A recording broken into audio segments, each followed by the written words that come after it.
I'm going to talk briefly about Indonesia and Rwanda, as you'll be covering some of those coffees on the table upstairs, and that's the more exciting part, I think.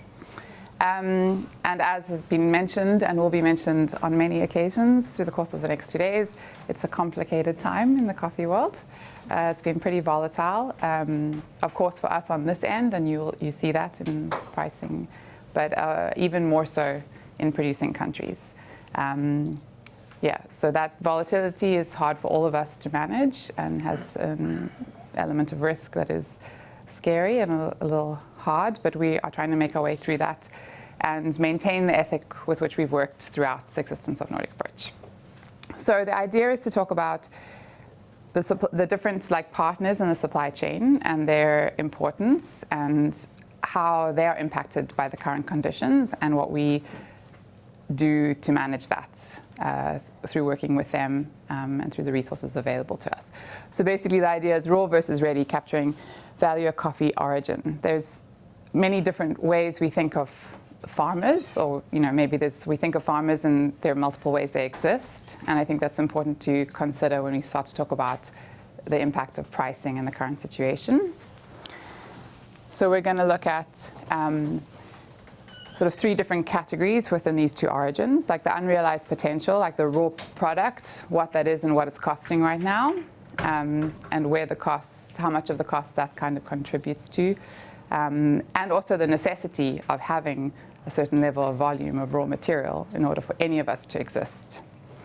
And then the transformation, in my mind, is sort of how we get that raw material into a product that we're actually interested in. We know a lot of coffee exists in the world, but a lot of it's not the kind of coffee that you or I want to engage with or find as much value in, and our businesses don't operate with the majority of the coffee that exists. So how does that happen, and what is the importance of the value added through that transformation?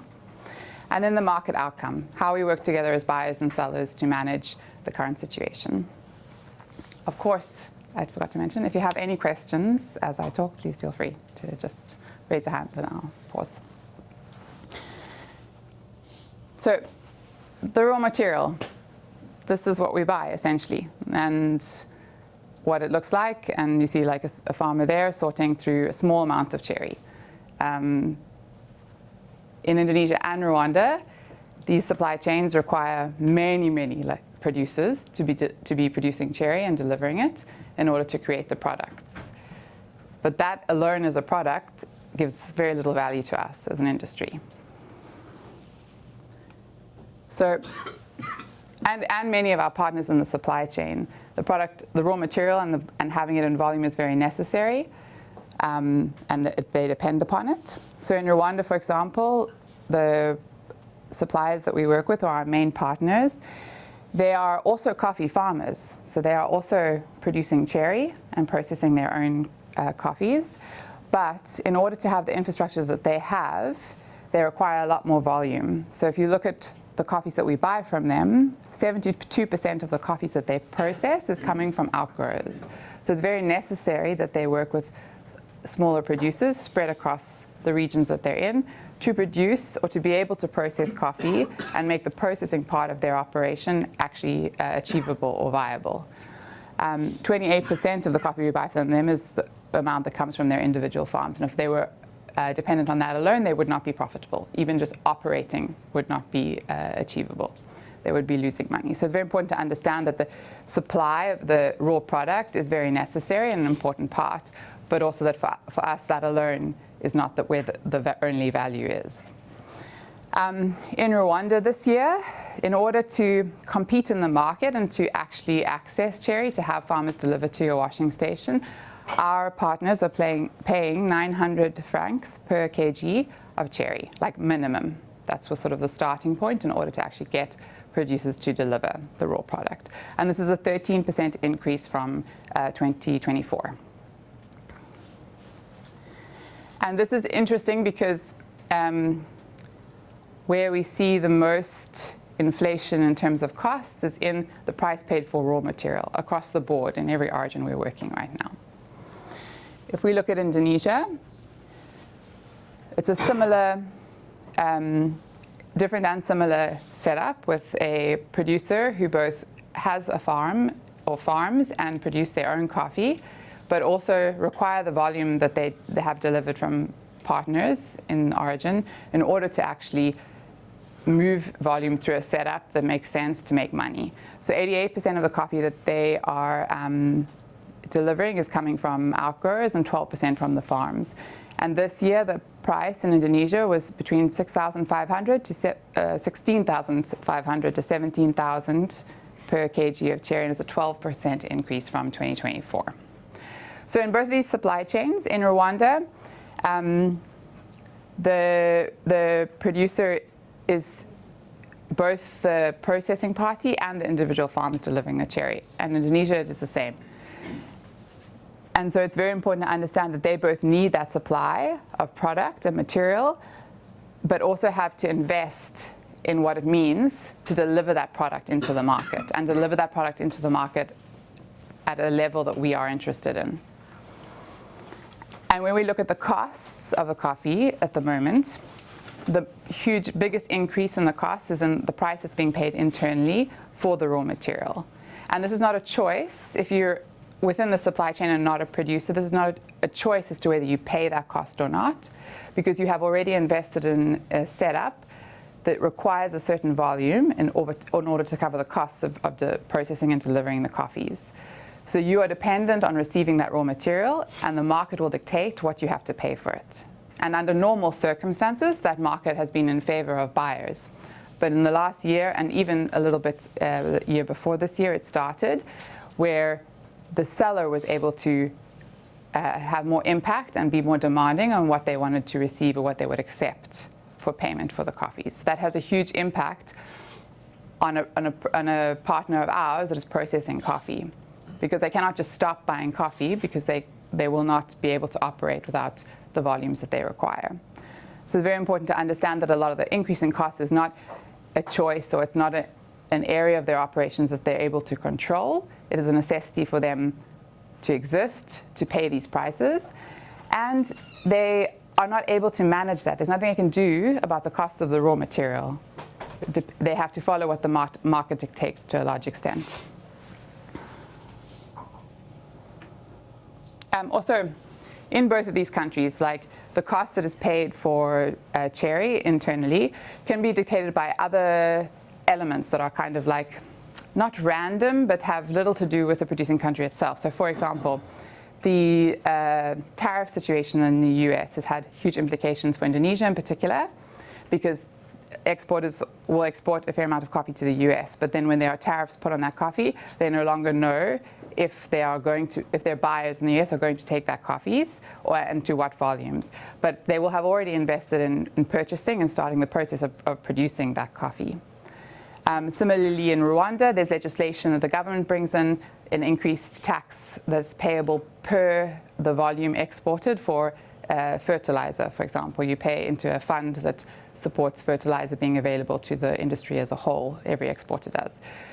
So all of these costs will also have implications for the final cost of the product.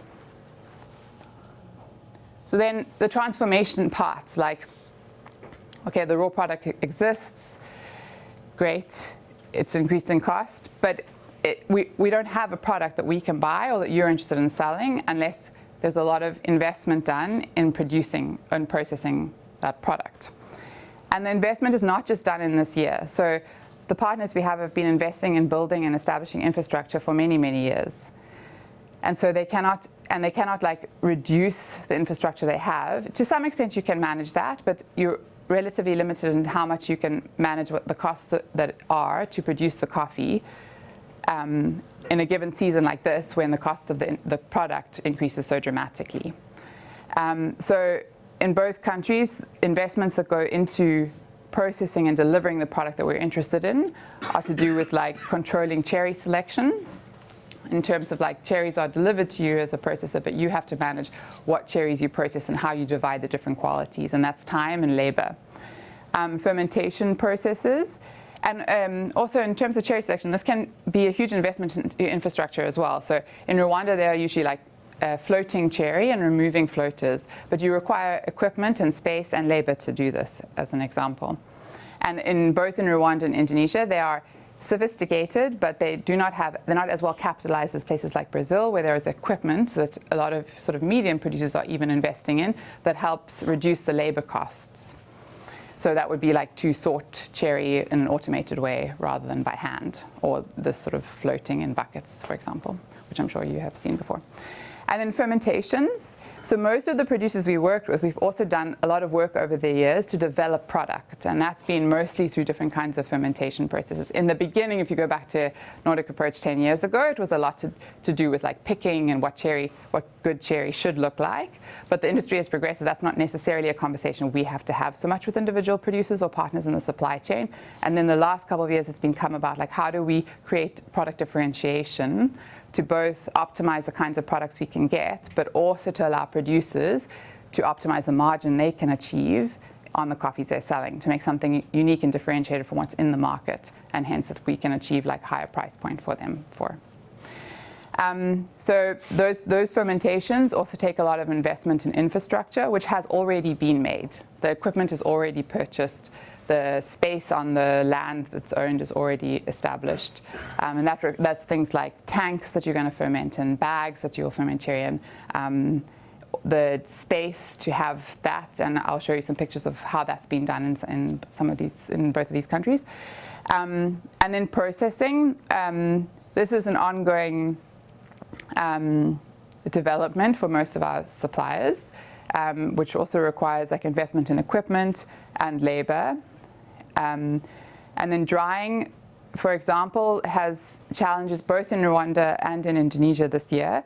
There was rains at times that were not optimal or times unexpected, and so drying becomes something that's challenging in a way that you haven't experienced before. Not just because coffees are not drying and you don't get them out and there's concerns about quality, but also because if you have coffee drying, it's taking up space. And if it takes longer to dry, then you don't have space for the next like processed cherry that you have coming through your infrastructure. So even mid-season, some of our suppliers have had to invest even in the season they're in, where the investment in the raw product they bought is already extremely high, creating immense amounts of risks on them. They've had to also stop sort of midway and actually invest in creating more space to actually process that coffee in terms of drying adequately. Waste management is something that, for example, and I mean all of these things, if you're an individual producer in these countries, you cannot process coffee in these ways because you do not have the resources and you're not capitalized to create this infrastructure. And it wouldn't even make sense because the production you have is so small, you wouldn't be able to afford the infrastructure that you need in order to process coffee. So we require these partners to make these investments in order to get these coffees. But waste management is something, for example, that we don't always think so much about. And at an individual producer level, producers were pulping coffee. The individual is not a huge amount that would like put wastewater back into those communities that was unfiltered, but they wouldn't necessarily have the knowledge infrastructure to develop systems to manage that. Whereas if you have a partner who's managing larger volumes and has also the investment capital to make sure that these things are done in a way that's also good for the surrounding communities. And so that's a huge investment, particularly in Rwanda, that has been done. And this is, something that is very important for the management of like safety and health for the surrounding communities. Product creation and delivery. So the investment that goes into experimenting on how to process in different ways to create a viable product and a specialty product is also something that's happened for years and years up until this point. And so you may have a desire to manage your costs, but if you have already implemented an infrastructure for producing particular kind of products, it's very hard to move away from that in a market, in an instance, just to manage costs within that market. And your investment has already been made, and so you're needing to get a return on that investment, not only in the year or couple of years before, but in every year for it to make sense. And then the export partners are also an important part of like the supply chain that we work with, of course. And in some cases, like in Indonesia, the producer is both producing, buying cherry from others, processing, and exporting the coffee. So whereas in Rwanda, the export partner as a separate entity. So an important thing about managing this process is the finance constraints that are put on you as actor in the supply chain when the raw material has increased in costs so dramatically. And so this we have seen like across the board as well, that access to finance in order to like keep your processing and your operation running is very, very challenging. And the cost of finance is much higher. So people are also struggling with what that means for their bottom line and for the cost of their product in this market. I just want to show you some images of, this is Emmy from Gitesi in Rwanda, so one of our partners there. So I just wanted to show you what the infrastructure, many of you have probably seen this, but what the infrastructure that these partners are investing in order for us to achieve the products that they are producing. And why it's important, because when we talk about price, where the money is going this year versus where the investments have been made, there's kind of a disparity there that's quite interesting and should be acknowledged.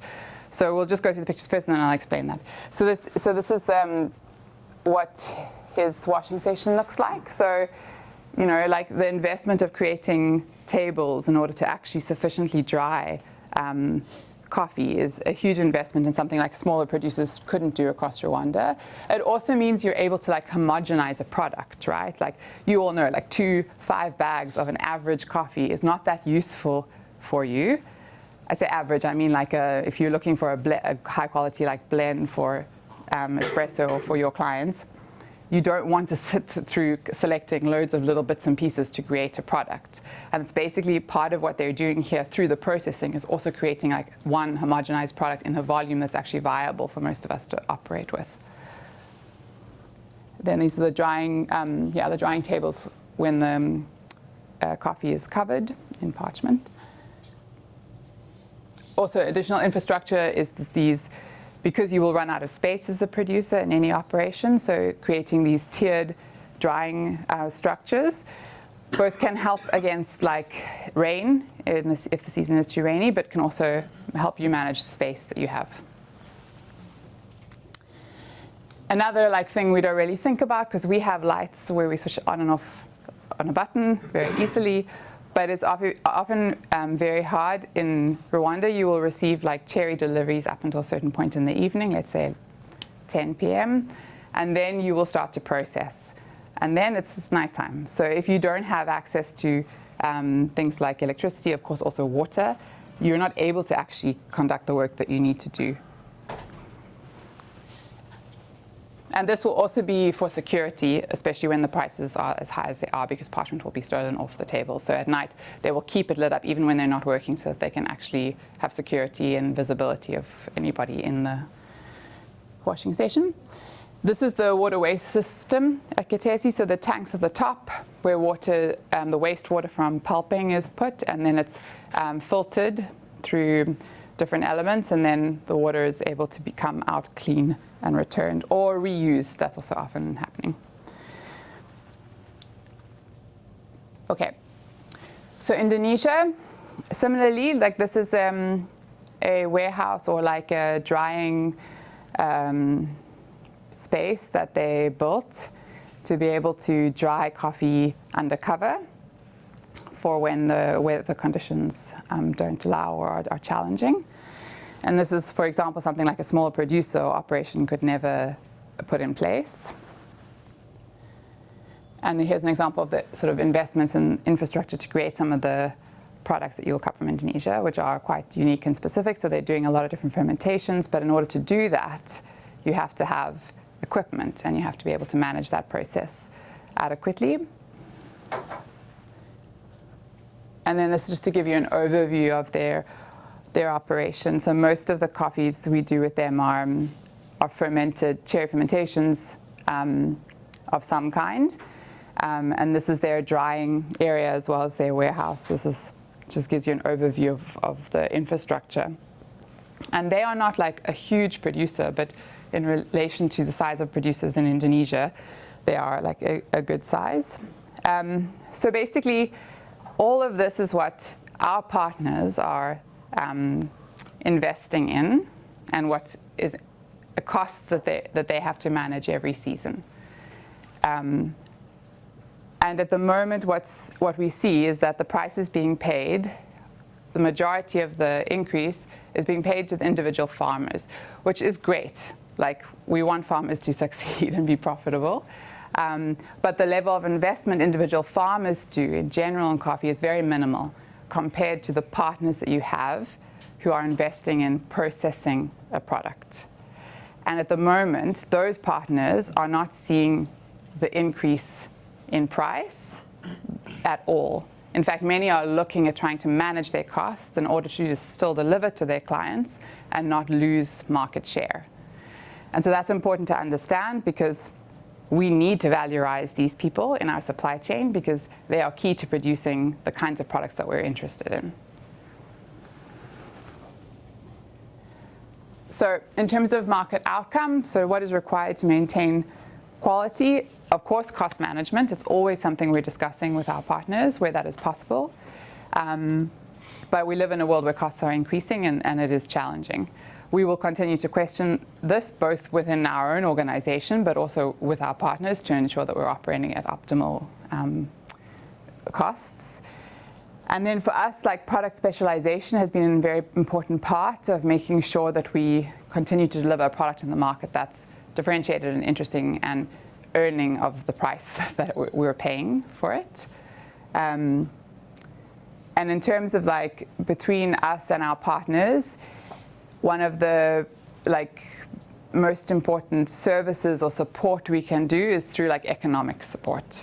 And that comes in a multitude of ways. So in some cases, where we are able, because we will also have limitations on that, we will work with long-term partners to pre-finance them where it is possible, or to have programs where we're able to enrich their economy so that they can continue to produce the coffees that we want from them. So in the case of Indonesia and Rwanda, in Indonesia we have been pre-financing the coffees we buy from Fikri for the last 2 or 3 years, which has in and of itself its own requirements. So if you pre-finance, we're paying a certain amount of money to him based on how much volume we're going to buy. And that facilitates his ability to actually buy the cherry to produce those coffees. But of course, we then need to plan quite carefully what volume of coffee he should be buying, because we both don't want him to extend himself too far in terms of purchasing the raw material, especially in a market like we have at the moment. And we also want to make sure that we can pre-finance at a level that helps support the volume that we're asking for. So you have seen that, I'm sure. We're aiming a lot of the time to increase our volume from Indonesia, but it has this challenge of being able to support the actual purchase of the coffee and processing of the coffee through economic resources. In Rwanda, we have a program with both of our main partners where we are paying, like, an additional fee to them based on the volumes that they deliver to support their ability to be competitive in the market, because the price internally in Rwanda for buying cherry has fluctuated and been very volatile the last couple of years. So they have good programs within the community. ME in particular has a program with fertilizer that he distributes to small producers who deliver to him. He has a program with cows for farmers, and then those cows, when they have babies, is given to the next farmer. So there's a whole sort of ecosystem that's feeding itself. But he also needs to be able to offer them a competitive price when it comes to delivery of cherry in order to maintain those producers as his partners. So, we don't work necessarily with the individual producers so intimately, but we support partners that are working with those producers as their partners, and we support their ability to both enrich them as the partners, the small producers, but also create programs that enrich other aspects of their life other than just economy, or like direct economy, let's say.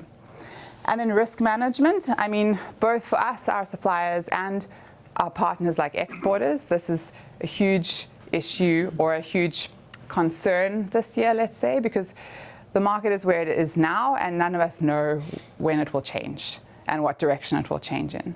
So we have to manage that in terms of our own business and knowing what we can absorb and what we should be very cautious around, because we want to continue to exist so that we can continue to support the kinds of producers we believe in. But we also, that's like what we're able to buy from producers is very important for them to know as soon as we can, because that will help them manage the risk that they have in terms of what they should invest in their production. So yeah, that's kind of what I was wanting to share with you in terms of the current market conditions and how it's impacting our supply chain at the moment in these countries. Thank you very much, Jo.